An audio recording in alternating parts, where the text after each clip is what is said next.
Why was Italy, the birthplace of fascism and the first Axis power, so ineffective during World War II? To understand this, we need to look beyond the battlefield and into the very heart of Mussolini's regime.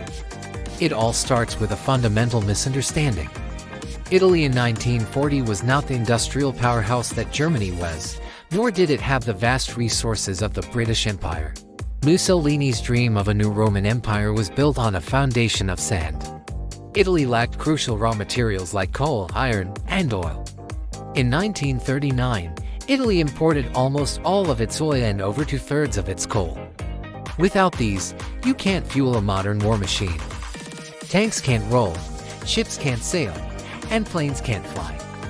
The country was essentially trying to run a marathon on an empty stomach. Then there was the state of the Italian military itself, the Regio Esercito. On paper, it looked formidable, with millions of men, but in reality, it was a hollow force. Much of their equipment was outdated, remnants of World War I. While Germany was rolling out the Panzer IV, many Italian tank divisions were still equipped with light tanks like the Il-335s, which were little more than armored cars with machine guns. They were completely outmatched by Allied armor. It wasn't just about the hardware. Leadership was a massive problem. The Italian officer corps was plagued by classism and a promotion system that favored loyalty to the fascist party over actual competence. Strategic thinking was often rigid and unimaginative.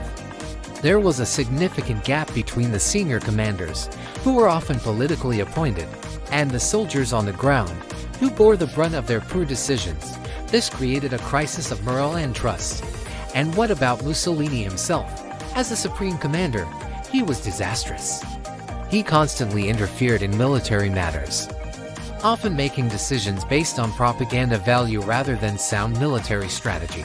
He famously declared war on France and Britain in June 1940, believing the war was already won, and he just needed to grab a seat at the peace table. He completely underestimated the resolve of the Allies and the length of the conflict.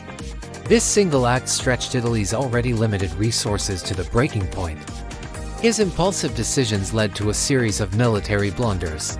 The invasion of Greece in October 1940 is a prime example. It was poorly planned, launched at the wrong time of year in mountainous terrain, and met with fierce Greek resistance. Instead of a swift victory, the Italian army was bogged down and humiliated, forcing Hitler to divert German troops from his planned invasion of the Soviet Union to bail Mussolini out. This diversion arguably had catastrophic consequences for the entire Axis war effort on the Eastern Front. The war in North Africa tells a similar story. Initially, the Italians made gains against a smaller British force, but it was a fragile advance once the British counterattacked with Operation Compass. The Italian 10th Army simply disintegrated. Hundreds of thousands of Italian soldiers surrendered, not always out of cowardice, but often due to a lack of supplies, poor leadership, and a growing sense that the war was not theirs to fight.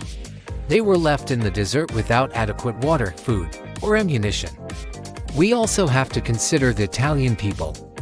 And like in Germany, popular support for the war was lukewarm at best. For the average Italian, the war brought nothing but hardship, rationing, bombing raids, and the loss of loved ones in distant, seemingly pointless campaigns. Fascist propaganda could only do so much. The heart of the nation was never truly in the fight. There was no deep-seated ideological commitment to the war on the scale seen in Nazi Germany. For many, it was simply Mussolini's war, not Italy's. This lack of industrial capacity, obsolete military hardware, incompetent leadership, and low public morale created a perfect storm. The Italian Navy, the Regia Marina, had some modern warships but lacked radar and aircraft carriers, critical components for naval warfare in the 1940s. They suffered devastating losses at Taranto and Cape Matapan, effectively ceding control of the Mediterranean to the Royal Navy. As the war dragged on, Italy's situation became desperate. By the time the Allies invaded Sicily in 1943, the Italian military was on the verge of total collapse. The regime that had promised national glory had delivered only defeat and devastation. This led to Mussolini's downfall. He was voted out of power by his own fascist Grand Council and arrested. The subsequent German occupation of northern Italy and the brutal civil war that followed is a dark and complex chapter, but the story of Italy's ineffectiveness in World War II is not primarily one of cowardice, as stereotypes might suggest. It's a tragedy of a nation dragged into a conflict it was utterly unprepared to fight, led by a regime that prioritized image over substance, and whose people paid a terrible price for their leaders' hubris. It serves as a powerful lesson that ambition without capability is a recipe for disaster. Thank you so much for joining me on this deep dive into history. If you found this video informative, please hit that like button and subscribe for more content just like this. See you in the next one.